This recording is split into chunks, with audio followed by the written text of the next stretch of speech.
Good evening, my little creatures of the night. Mr. Wendigo back again with your late night creature feature. Before we begin, I'm curious. Where are you listening from tonight? Alone in your room? Driving through empty roads? Drop a comment and let me know. I like knowing who's out there in the dark with me. Now then, let's see what tonight's tale brings us. The long coast. The pelicans left all at once. That's what Dara remembered later, when she tried to put the day in order. Not the sirens, not the smoke rising from the south end of town, the pelicans. Every single one lifted off the water at the same moment, like something had cut a string holding them down, and they flew north and didn't come back. She'd been running charters out of Matagorda for 11 years. Pelicans don't do that. She tied off the Celia Jean and stood on the dock for a second, watching the empty sky where they'd been. The bait shop lights were on, radio playing something country and low through the screen door.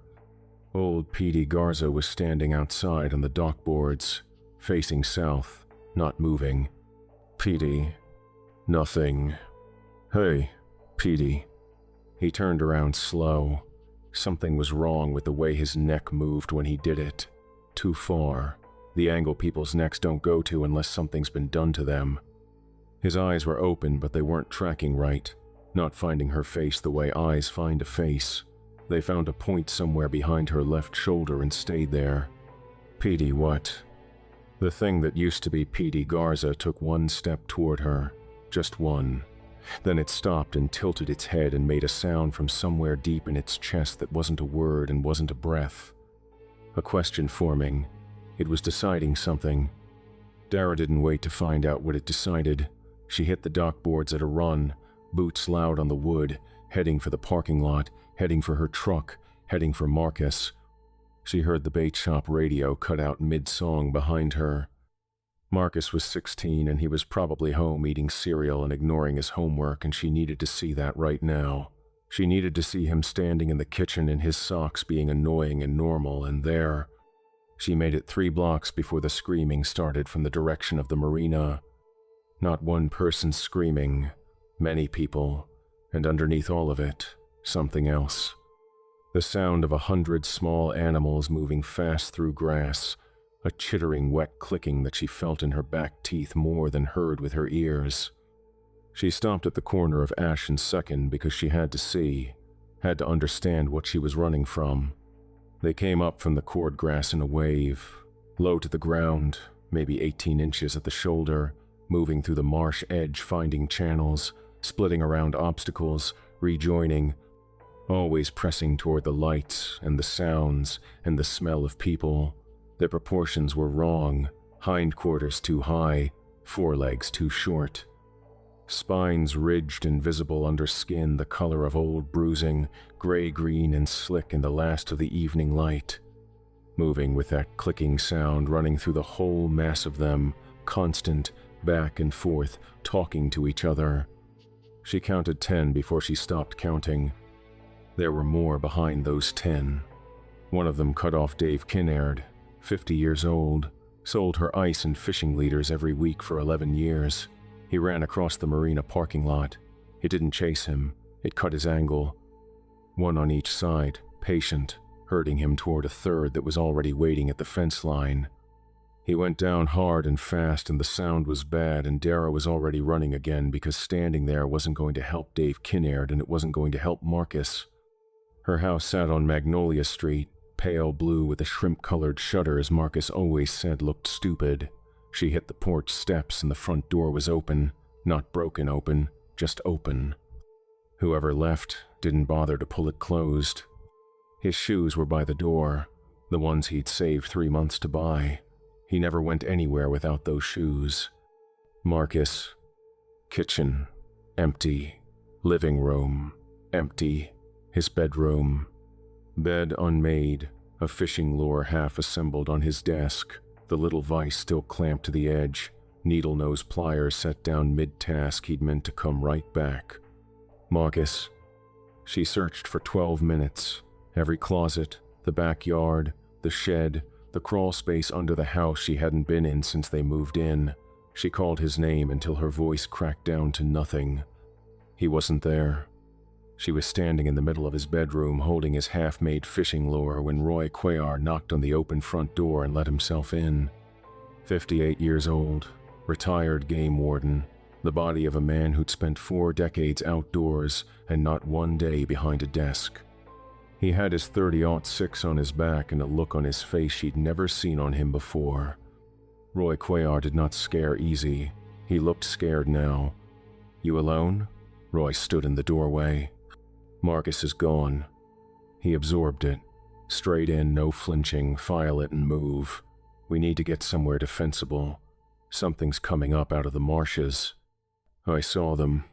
"Then you know. We need to move." He looked at the fishing lure in her hand. "We'll look for him. I promise you we will look for him. But right now I need you moving." Sandra Okafor was already on the porch when they came out. Lived 2 houses down, taught biology at the high school, had her car keys in one hand and her phone in the other, and was staring at the screen, getting nothing. No signal, nothing. Went out about 10 minutes ago. Roy looked at the phone. Cell towers or something worse. Something worse. Sandra pointed south. The smoke was thicker now, darker, rising in 3 separate columns from the direction of the waterfront. "Whatever's in the marsh," I counted at least 3 separate species in the minute I stood at my window. "They're not the same thing. They're moving together, but they're not the same thing." Nobody had anything to say to that. Bree Tran came around the corner of the block at a half-run, her uncle's shotgun over one shoulder and a box of shells tucked under her other arm. 28 years old, shrimping family, had been working the boat since she was 14. She had blood on her shirt that wasn't hers, and she was managing to look both terrified and furious at the same time, which was, Dara would later think, pretty much how Bree Tran handled everything. Bree didn't slow down. There's something in the water. A lot of somethings. Low to the ground, fast as hell, came up through the marsh grass. She looked at Roy.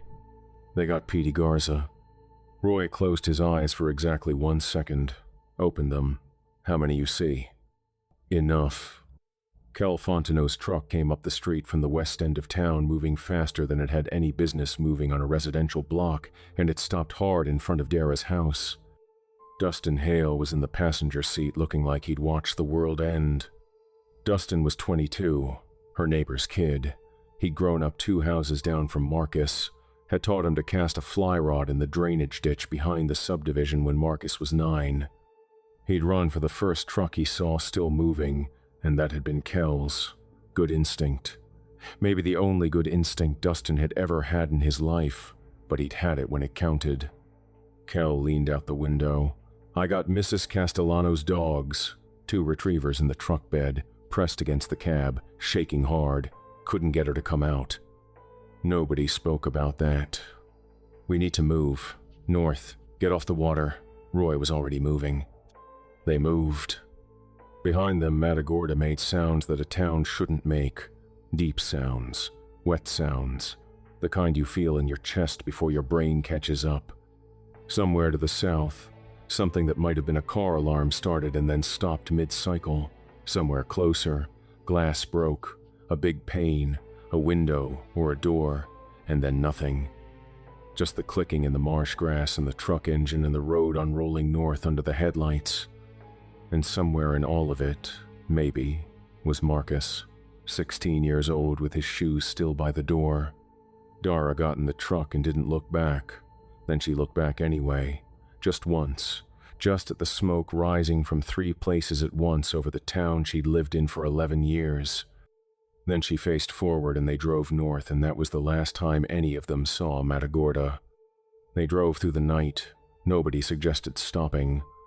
The idea of stopping, of cutting the engine and sitting in the dark while whatever had come up out of the marshes finished with Matagorda and started looking for what had gotten away. Nobody wanted to say that out loud, so nobody did. Kel drove. Roy navigated by memory and the single paper map he'd grabbed from the glove box. Dara sat in the back seat with Dustin and Bree and watched the dark outside the windows and listened to the 2 retrievers breathing in the truck bed and told herself that Marcus had gotten out a different way. That he'd run north too, just a different road, and he was out there somewhere driving away from the same fire she was driving away from. She told herself that until she almost believed it. They stopped at dawn at a gas station outside Bay City, 30 miles north, far enough that the smoke from Matagorda was just a smudge on the southern horizon. Roy went inside while Kel kept the truck running. He came back with water and canned food and a hand-crank radio and a look on his face. Whatever he'd heard on that radio before he grabbed it was bad. It's not just here. He set the cans in the truck bed between the dogs, who were calmer now, pressing against his hands when he reached back. Corpus, Victoria. It's moving up the coast and inland both. Sandra looked up from the radio. What is it? She'd been quiet since they left, just watching, cataloging. That was Sandra. She watched before she talked. Multiple things. Roy looked south, moving together in ways they don't usually move. I've been a game warden for 30 years. Animals don't coordinate across species. They just don't. He got back in the truck. These things aren't animals anymore. Nobody had anything to say to that. Kel put the truck in drive. That was day one. That was how it started. Not with understanding, not with a plan. Just driving, the radio, the smoke shrinking behind them, and 6 people who hadn't chosen each other figuring out that they were what they had. 1 year later, estimated human population of the continental United States, unknown. Estimated cryptid activity everywhere. 6 survivors, Matagorda origin. Current location, Highway 87 eastbound. Destination, Naval Air Station Key West. A decommissioned carrier ship, the USS Kearsarge, running as a reported sanctuary. Someone had picked it up on a hand-crank radio 7 weeks ago. A voice reading coordinates, calm and steady, repeating on a loop. 312 miles as the crow flies. Nothing flies straight anymore. Roy had a field journal, spiral-bound, the cover water-stained and warped, filled front to back in his handwriting, small, precise. The handwriting of a man who'd spent decades writing field reports in bad conditions, started it on day 3 of the uprising and hadn't stopped. Rules, patterns, observations. What the creatures responded to, what they avoided, what worked, and what got people killed. Chupacabras hate salt water. The coastline had been their advantage in the early weeks, until other things claimed the coastline for their own reasons. Wendigo are tied to cold, and in the dead heat of a Texas Gulf summer they'd seen none. Skinwalkers study before they strike. If you feel watched, you've already been cataloged. Mothman don't hunt. They heard. That last one had taken 3 weeks and 2 close calls to figure out. The group had a rhythm now. Watch rotation, 2 hours on, 2 off, 4 hand signals, the only 4 that mattered. Stop, move, threat left, threat right. Nobody travels alone. Nobody calls out in the dark regardless of what they hear. That last rule was written in the journal bigger than everything else, underlined twice. They all knew why. They drove in 2 trucks, windows cracked for sound, radio off, paper maps spread across the dashboard, gas station maps nobody had bought in years. Cal knew the Louisiana stretch best of any of them, which mattered, because the Louisiana stretch was going to be the worst of it. He'd grown up on his grandmother's stories about what moved through the bayou, thought of it as legend until about a year ago. Roy sat in the passenger seat with the journal open on his knee, adding to it, not dramatically, not urgently, steady, accounting. That was Roy. He'd been doing that since day 1. Writing down what they learned so the learning didn't die with whoever learned it. The shoulder was bothering him, had been for 2 weeks, since something grazed him in the dark during a supply run through a Beaumont strip mall. Bad night, low visibility, moving fast. He'd said it was nothing, taped it himself. Dara had seen him wince getting into the truck that first morning and hadn't said anything because Roy didn't want her to say anything, and she understood that. She watched him right now and told herself the stiffness in his movements was just the road.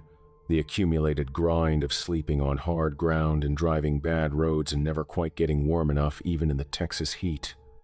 She watched him, and she told herself that, and she almost believed it. Roy had the map open on his knee. Houston first. We go through or we go around. Around adds 2 days. Through might add forever. They went through.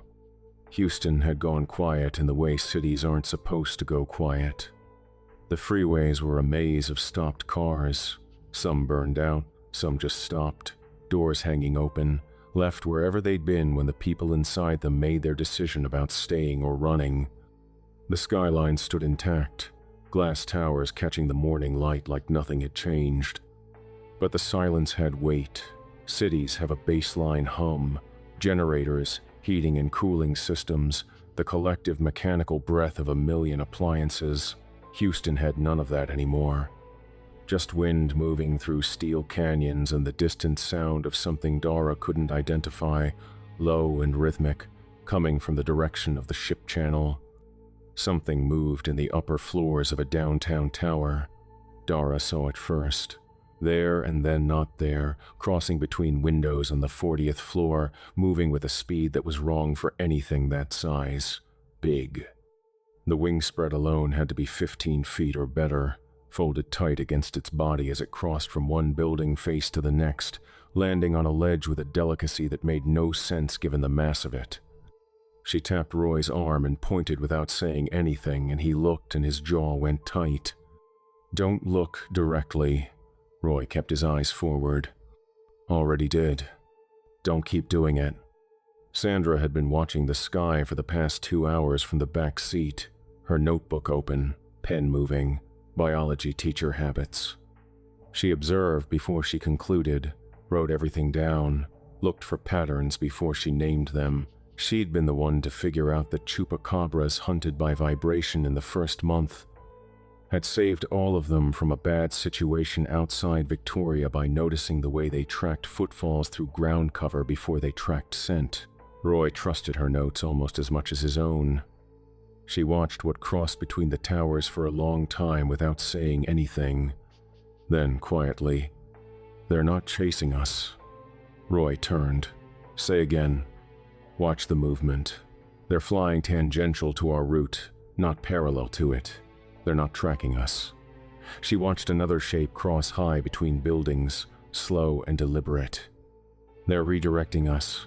Something else is waiting where they're pushing us toward." Roy stopped the truck. 10 seconds of silence, everyone doing the math on options and not liking any of the answers. "So we don't go where they're pushing." Bree was already scanning the alternate route. "So we don't go where they're pushing." Roy folded the map. They navigated the interchange on foot for the last stretch. Trucks left in a parking garage on the west side. Move quiet, move small, everything essential on their backs. The parking garage smelled like old exhaust and standing water, and something underneath both of those that Dara didn't want to think about. Something had been using the lower levels. The evidence was on the concrete floor, and she stepped around it and kept moving. Houston on foot was a different animal than Houston from inside a truck. The scale of it hit different when you were walking. The sheer size of it, overpass stacks rising 40 feet, 50 feet overhead, the abandoned vehicles stretching in every direction as far as the eye could see. It felt like walking through the bones of something that had died mid-motion, cars with doors still open. A food truck on its side blocking an entire lane, contents scattered across the asphalt, cans of something rolling slowly in the Gulf wind, a child's shoe in the middle of the number 3 lane, just one. Nobody looked at it for long. They moved in their formation, Roy on point, Dara and Sandra in the middle, Kel and Bree covering the rear, Dustin reading the map because his eyes were best at distance, hand signals only. 30 feet of spacing so a single threat couldn't take more than one of them at once. Overhead, the Mothman moved between towers, not chasing, redirecting. Sandra tracked them in her notebook without looking up, just peripheral awareness and a moving pen, building a picture of the pattern while they walked through it. Sandra's voice was flat, 2 o'clock high, moving south, That's the third time that one's crossed south. They're consistent. Roy watched the shape cross. So north has something they want us away from. Or south has something they want us toward. Either way, we don't go south. Either way, we don't go south, she agreed.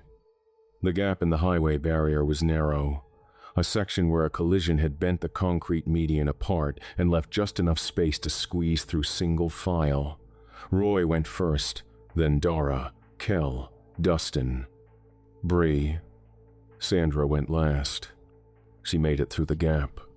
A Mothman came from directly above, which none of the rules had covered, and adjusted her trajectory 6 inches to the left. That was all it did. 6 inches. It didn't grab her, didn't touch her, just moved the air wrong at exactly the right moment. She went over the barrier edge in the dark, 40 feet to the concrete below. The sound of it. Dara spun and put her light over the edge and couldn't see the bottom from the angle and couldn't see Sandra. Sandra, her voice came out flat. Wrong, not her voice at all. Cal said Sandra's name once. Quiet. Then his hand was on Dara's arm, pulling her forward, because stopping was death and Sandra had been smart enough to know that, and Sandra would have told them to move. They moved.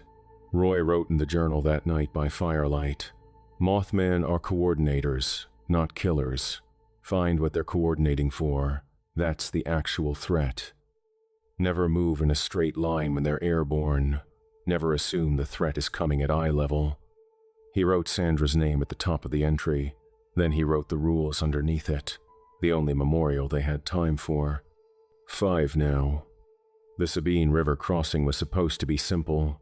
Bridge intact, scouted from a distance, no movement on it or visible below it. 2 trucks, cross fast, don't stop. Something hit the second truck from below on the crossing. It came up through the river water in a way that water doesn't move, and it caught the undercarriage of Kel's truck, and the truck went sideways and then over the barrier and into the Sabine, and that was that. They made the east bank with what they were carrying on their backs. Half the food, Roy's backup journals, gone. Kel's extra ammunition, most of it gone. The river kept it. They stood on the east bank in the afternoon heat and took stock. What they had: Roy's primary journal, both rifles, Bree's shotgun, the handgun Dustin had taken off a dead man outside Beaumont 3 months back. 41 rounds between all of them. 4 days of food if they were careful, 2 days if they weren't. A hand-crank radio that picked up nothing but static this far from any broadcasting point, and Kel's knowledge of the territory they were walking into. It wasn't nothing. It wasn't enough either. We move. Not a question. They moved. The thick, pressing heat of deep summer bayou country, air so wet you could wring it out, cypress trees rising from black water on both sides of the road, Spanish moss hanging down patient as something waiting, the smell of it, green and rotting and alive all at once, the smell of a place that had been eating and being eaten for 10,000 years without ever stopping. It felt alive in a way Houston hadn't felt alive. Houston had felt empty. Louisiana felt full. Full of things that were watching the road from the water and from the trees and from whatever lived underneath both. The first night they camped on a raised levee road, high enough to see in 3 directions and far enough from open water that Kel said they'd be okay until morning. He said it with the particular confidence of a man who'd grown up being told exactly which places were okay and which places weren't and why. Roy looked at Kel across the fire. "Tell us what you know." So, Kel told them. He talked for 2 hours by firelight, and none of it was legend the way it had been legend when his grandmother first told it to him. Now it was field intelligence, routes the rougarou preferred. Water sources they claimed versus water sources they left alone and why. The cycle of their changes and what the timing meant for travel, how they communicated. Not sound, mostly, but scent markers on trees and the particular way disturbed water moved. Kel shook his head. They're not animals. They think. Not like us, but they think. They hold grudges. They remember insults. And if one gets a good look at your face... He paused. Don't let one get a good look at your face." Dustin pulled his knees up. "What happens if one does?" "Then we move fast and we don't stop." He looked at the tree line when he said it. The tree line looked back. Kel's voice dropped. "They use voices, things they've heard, people calling out, animals. They learn fast and they use what they learn." He looked at Dara. "The rule about not answering calls from the tree line. I know the rule. The rule is harder than you think it is until you're in it." "I know." He nodded once, went back to watching the water. The bayou gave them 2 good days and then started closing in. That was the only way Dara could describe it, the feeling that the space around them was getting smaller. The trees nearer in the morning than they'd been at night. The water sounds closer than the map said water should be. She mentioned it to Roy, and he wrote it down and didn't dismiss it. The land changes around active territory, documented in 3 separate entries now. Place starts feeling wrong before anything actually happens. Your body knows before your brain does. So, we move faster. So, we move faster. They moved faster. It didn't help. On the second night, Bree heard something in the water alongside the levee road. Not a splash, more like displacement. Something large moving just below the surface, keeping time with them. She held up the threat left signal and they all stopped and listened. 30 seconds of silence. Then it moved again, closer, the water bulging slightly along the levee edge in a way that water doesn't bulge on its own. Kel's voice was barely there. "Don't run. Running triggers pursuit. Walk. Normal pace. Eyes front." They walked. Normal pace. Eyes front. Whatever was in the water alongside them paced them for 200 yards and then stopped. They didn't stop to find out why. Roy wrote it down that night. Pacing behavior alongside elevated ground. Territorial assessment rather than active hunt. It's deciding whether we're worth the effort. Keep moving and don't engage. Dara read the entry over his shoulder and thought about the word deciding. About something in black water in the dark deciding about them. She went to sleep with her rifle across her chest and her back against Breeze and didn't sleep well. 3 nights into Louisiana, Kel heard something from the tree line. His grandmother's voice, specifically hers, the particular shape of it, the Cajun French vowel she'd kept her whole life, the accent landing on the second syllable the way nobody else had ever done it. He knew what it was. He'd written the rule himself, had said the rule out loud to 4 people 12 hours ago. He followed it into the dark anyway. Because it wasn't an impression of his grandmother's voice. It was his grandmother at his father's graveside, when he was 9 years old, saying the specific thing she'd said to him that afternoon. Something quiet, meant only for him, something he had never told another living person. They found him in the morning at the base of a cypress tree 30 yards into the tree line. The rougarou hadn't rushed. It had all night, and it knew it. What remained of Kel Fontenot was arranged, not scattered, arranged carefully, at the base of that tree, in a way that felt deliberate. Careful. Something had taken its time, and it wanted whoever came looking to know that. Roy stood at the edge of it for a long time. He opened the journal. He wrote something, a full paragraph, maybe more, hand moving steady. Then he tore the page out, folded it, tucked it into his shirt pocket, didn't share it. Bree stood with her hands at her sides and didn't say a word for 6 hours. Then she bent down and picked up Kel's machete from where it lay in the grass, and she kept walking. 4 now. Roy had been slowing down for 3 days. It wasn't obvious unless you were watching for it, and Dara had been watching for it since the Sabine crossing when she'd first caught the smell. The wound on his shoulder, the one he called debris, the one he'd taped up himself and wouldn't let anyone look at, wasn't healing right. She could tell by his stillness, the careful lock of his right side, how he'd stopped rotating to check his blind spot when they moved through tight spaces and started rotating his whole body instead, keeping the shoulder forward, protecting it. 3 days out of Louisiana, east of Baton Rouge, She watched him lower himself onto a log by the fire and saw the wince he thought he'd hidden, and she knew. She'd seen it once before, in a man named Cortez during the 3rd month of the uprising. Something had gotten to Cortez in the Matagorda marshes, and he hadn't said anything for 2 weeks, and then one morning he hadn't been himself anymore in a way that was very clear and very final. Roy caught her looking. He held her gaze for 3 seconds. Then he went back to writing in the journal. He kept writing. He always kept writing. And she kept watching him and not saying anything, and the road kept unrolling east, and the days kept getting shorter. The night before the Mississippi crossing, Roy built the fire bigger than usual. When the others were asleep, he looked across the flames at Dara, and she looked back at him, and they had a whole conversation without saying a word of it out loud. "Come sit with me a minute," still staring into the fire. She sat. They'd tried the Mississippi crossing that afternoon, and it had gone wrong before they got close. The bridge approach was clear from a distance, clear enough that Roy had called it good. He'd waved them forward. They'd made it 300 yards onto the span before Dustin spotted what was on the far bank.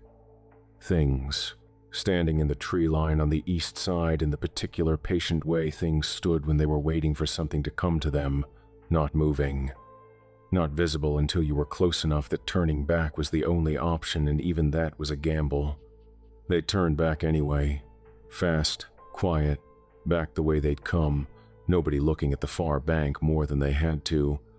Roy had written in the journal while they made camp a mile back from the river. Steady. No drama, just accounting for what they'd seen. His right hand moved with a stiffness that hadn't been there a month ago. She watched it and didn't say anything.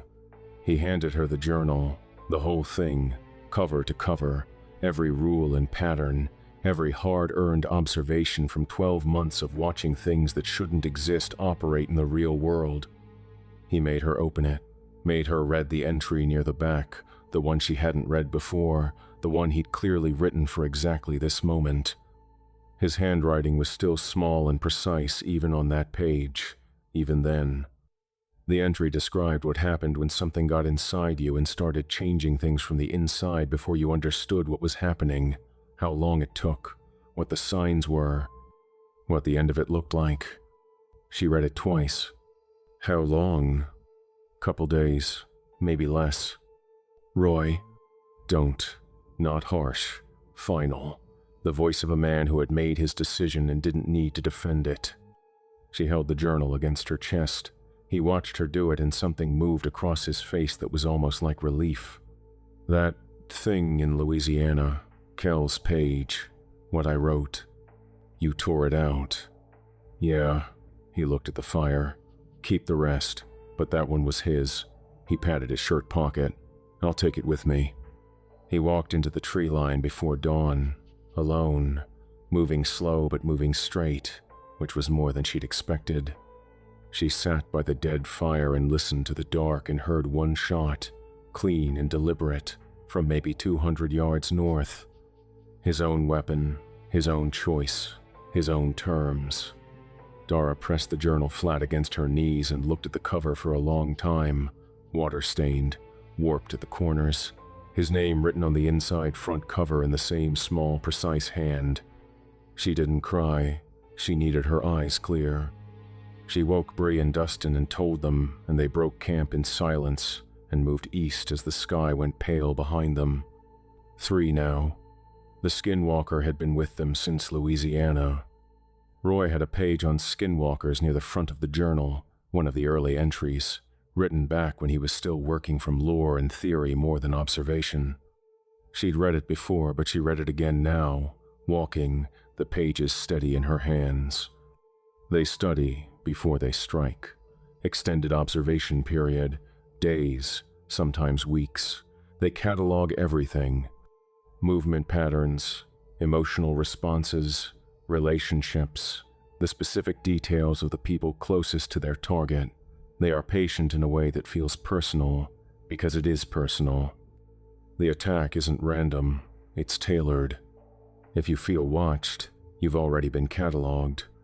She'd felt watched since the Sabine crossing, had written it off as nerves, as the grinding accumulated paranoia of a year on the road. Now she understood it wasn't paranoia. It found her on the third night in Alabama. Flat, dark pine country, old logging roads running east through scrub and red clay, the air finally starting to lose some of the bayou wet and go dry again. She was on watch, fire low, Bree and Dustin asleep. From the tree line, maybe 60 yards out, Marcus said, "Mom."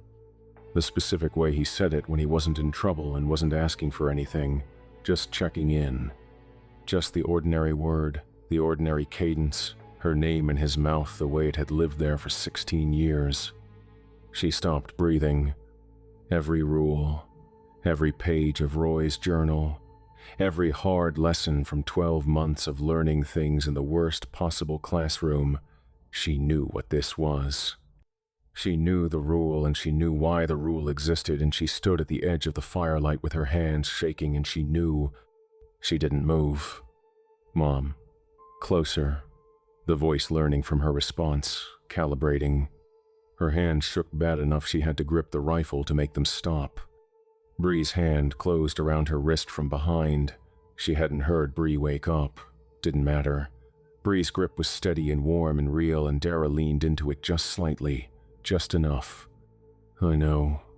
Barely a sound. They stood together at the edge of the firelight until the voice stopped. It came back the second night with more. The laugh. The specific short laugh Marcus did when something was actually funny, as opposed to the performed laugh he used when he was being polite. Two completely different laughs, and the thing in the trees had both of them right. An inside joke from when he was 12. Something stupid about a pelican and a bait bucket that had become shorthand between them for years afterward. The exact phrasing, the exact delivery. She hadn't told anyone that story. Not one person. She almost walked into the dark on the second night. The rational part of her brain was still running. She knew what the thing in the trees was, knew what it was doing, understood the mechanism clearly and completely, and she walked to the edge of the light anyway, one step past the fire's reach. Because knowing and feeling were different counties, and every part of her that was his mother was pulling her forward like a fishhook in her sternum. Dustin stepped in front of her. He didn't say anything. He was 22 years old, and he'd lost most of his courage 6 times over in the past year, and somehow found more each time. And he stepped between her and the tree line and sat down in the dirt right there and just stayed, the whole night. Every time she shifted, he adjusted, keeping himself between her and the dark. She didn't cross the line. Roy's journal had the method. She'd read it 3 times by morning, the entry specific and detailed, thorough, the way everything he did was thorough. A man who had done his research even for things that hadn't existed in any research he'd done before. Skinwalker. To break the hold it has on a stolen form, you must directly confront the name. Not in fear, not in question. The name spoken at the thing wearing the voice, stated as a fact of separation. That person exists or existed, and you are not them, and you will never be them. The statement has to be meant, not performed. The Skinwalker feeds on ambiguity, on the part of you that isn't sure, on grief that hasn't resolved into certainty. You have to be certain. She had to say Marcus's name and me, not you. She had to say it, believing it. Every part of her that loved him had to believe Marcus was somewhere, alive, real, his shoes still by the door, that this thing in the trees had never touched him and never would. She had to mean it, knowing she'd been searching for him for a year and hadn't found him and might never find him. The Skinwalker called from the tree line as the third dawn went gray. Dara walked to the edge of the dark, stood there, let it call. Then she said her son's name, said it clearly, and said what followed it. You are not him, you have never been him, and whatever you are wearing right now, you are wearing it wrong. She said it with her jaw set and her eyes open, and every ounce of the conviction she'd been building for 12 months across 300 miles of road. What came out of the tree line wasn't anything that had ever been a boy. It was older than that and uglier than that, and it came out already wrong, the stolen form slipping as the confrontation stripped its hold. She put 3 rounds into it and Bree put 2 more in, and they burned what was left with the last of their good fuel and stood over the ash until it went cold. Dara didn't speak for the rest of that day. She walked and held the journal and thought about Marcus's fishing lure and the little vise on his desk, half assembled, waiting for hands that knew what they were doing to come finish it. Dustin went missing 4 days later. Mothman, Alabama stretch. Late afternoon when the light went strange and golden and the shadows extended wrong. A redirect event. The familiar pattern of something pushing them off their route without appearing to chase them. They recognized it too late, already separated in a maze of collapsed overpass sections and overgrown median, shouting to each other and following voices and trying to consolidate. When they consolidated, Dustin wasn't there. They spent 4 hours looking, called his name, broke the rule, called his name out loud, because some rules bend when you've watched someone sit in the dirt all night to keep you from walking into the dark. Bree found his pack leaning against a concrete pylon, neatly, like he'd set it down to look at something and meant to come back. They looked at each other over the pack, made a decision that felt like murder, kept moving. The Alabama stretch was flat and pine-dense and wrong in a specific way that Dara couldn't name until the 3rd day, when she finally figured out it was the roads. The roads were too clean. No debris, no abandoned vehicles, no evidence of the chaos that had hit every other stretch of highway they'd traveled. Whatever had claimed this territory had cleared it, maintained it, tended. Something was using these roads. She wrote it in the journal, Roy's journal, her handwriting now, learning to keep the accounting going because the accounting was the only thing keeping them ahead of dying stupid. Bree read the entry over her shoulder. Something wants the roads clear. Something uses them. Neither of them slept well after that.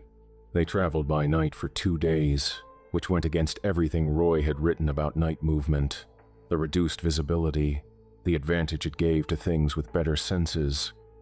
But the days felt more exposed than the nights, and sometimes you chose between bad options and picked the one that felt survivable. They moved in the tree line parallel to the road instead of on it, slower but less visible, stopping every hour to listen. On the 2nd night, Dara heard something on the road itself. Footsteps. Not the clicking of chupacabras, not the deliberate heavy tread of a rougarou. Something that walked upright. Something that walked upright with the heel-toe rhythm of a person moving at a comfortable pace, completely unconcerned. She held up the stop signal. They pressed back into the pines and went still. The footsteps passed on the road 20 yards to their left without slowing. She couldn't see what made them. Whatever it was didn't have a light and didn't need one. It walked south, away from them, and faded out. Bree's hand found her arm in the dark and squeezed once. Dara squeezed back. They waited 15 minutes before they moved again. 2 now. The Florida Panhandle received them with pine forests and silence and air that had finally lost the bayou entirely and gone salt clean and familiar. The smell of the Gulf Coast, the smell of home. They moved south along the coast road, keeping the water visible on their left. No engine noise anywhere. No birds. The road was empty in both directions as far as they could see, and the only sounds were their boots, and the wind off the Gulf and the distant irregular pulse of waves against the shore. Too quiet. Roy had an entry on that. She opened the journal to the entry on territorial behavior without breaking stride. When an area goes silent, something dominant has already claimed it. Quiet means territory established, not territory empty. She showed it to Bree without speaking. Bree read it and looked at the empty road and nodded once, and they moved faster without discussing it. The Florida coast had a particular light to it in the early morning, low and golden and flat, the morning light that makes everything look too still. Under other circumstances, she would have called it beautiful. The palm scrub and the white sand and the green Gulf water and the total absolute absence of any other human being as far as the eye could see. They passed through 2 small coastal towns moving south, both empty, not ruined. Empty. No broken windows, no burned buildings, no signs of struggle, just absence. Like everyone had simply stopped being there one day, grocery store doors standing open, goods still on the shelves. A gas station with the pumps still running, the display ticking over cents on a purchase nobody was making, a dog bowl on a front porch with water still in it, fresh enough that it hadn't evaporated yet. That last one bothered Dara more than the burned towns had. The burned towns made sense. This didn't. Bree looked at the bowl. Something moved them. Without a fight. Without a fight. They didn't talk about what could do that. They kept moving south and the coast road curved and the morning light came low across the water, and that's when they saw it. On the third day of following the coast south, they came around a bend in the shoreline and saw the ship. It was enormous. A decommissioned carrier sitting 2 miles offshore, running lights burning steady and warm against the early morning gray. A signal fire on the flight deck, orange and real, casting a column of smoke straight up into the windless sky. Figures on the deck, small at this distance, but moving with the particular loose, unhurried movement of people who weren't under immediate threat. A rope of signal flags strung along the tower that Dara couldn't read from shore, but that looked deliberate, looked maintained. She stood on the beach with her boots in the wet sand and felt something in her chest she hadn't felt in a long time. Something dangerous. Something that felt like hope. Could be real. Bree kept her eyes on the ship. Could be. Bree was quiet a moment. Roy would have something in the journal. Dara was already opening it, flipping toward the back, toward the late entries, looking for anything on distant threats, on deception at scale. She found the last thing he'd written before he handed it to her, at the very bottom of the final used page, in handwriting slightly smaller than usual, squeezed in under everything else. If something looks like salvation, ask what it's been eating. She read it twice, held the journal open against her chest and looked at the ship. 2 miles offshore, running lights burning, signal fire, figures on deck. She looked at Bree. Bree looked at her. They walked the marina until they found a skiff that still floated. Fiberglass hull, salt weathered but sound. A small outboard that took 4 pulls to start and then caught and held. They loaded what they had, pushed off from the dock. Neither of them spoke as the marina shrank behind them and the ship grew larger ahead. The figures on deck were visible now without the binoculars. 6 of them, 7, spread along the flight deck railing, watching the skiff come in. One of them raised a hand and waved. Dara raised her hand and waved back. Something in the wave was wrong, not in the gesture, in the timing of it. The figure had raised its hand before Dara raised hers, like it had anticipated the response rather than replied to it. She didn't say anything, kept her hand on the outboard. The hull of the carrier rose above them as they came alongside, enormous and gray and streaked with rust at the waterline. The hull ladder was down, rigged carefully, tied off at the bottom, rigged with patience, of something that had been expecting this, waiting for exactly this approach. She tied the skiff, looked at Bree. Bree chambered around, nodded. They climbed. The flight deck was vast and windswept and the figures were waiting. 8 of them, standing at intervals across the deck, spread in a pattern that Dara recognized from Roy's entry on Mothman behavior, the same kind of deliberate arrangement, the same patient spacing. They weren't moving, just standing, watching the ladder. The one nearest the ladder turned its face toward her as she cleared the top rung. It had been working on the face for a long time. The work was good, better than good, close enough that if she'd seen it from 20 feet away in bad light, she might have kept moving toward it. But she was 6 feet away in full morning light, and she'd spent a year learning to look for the wrong things, the small tells, the places where the impression didn't quite extend to the edges. The eyes blinked at the wrong interval, a half-second too slow. She understood then what the ship had been doing. All those weeks of broadcasting coordinates on a looping signal, calm and steady, looping without end. The signal fire, the running lights, the maintained rope of flags. It had been doing what the best hunters do. It had built a blind and stalked it and waited. survivors delivering themselves to the door. Bree was beside her. She could hear Bree's breathing, steady, controlled, someone who had made a decision. Dara still had the journal. The things on the deck were closing the distance, patient, unhurried, the way things move when they know there's nowhere to go. She opened the journal to the last blank page. She had a pen in her chest pocket, had carried it there since Roy gave her the book. She uncapped it. Wrote one line. Roy's handwriting and hers were nothing alike, but she wrote in his voice anyway because it was his thought and it deserved his voice. We should have asked what it was eating. She closed the journal, looked at Bree.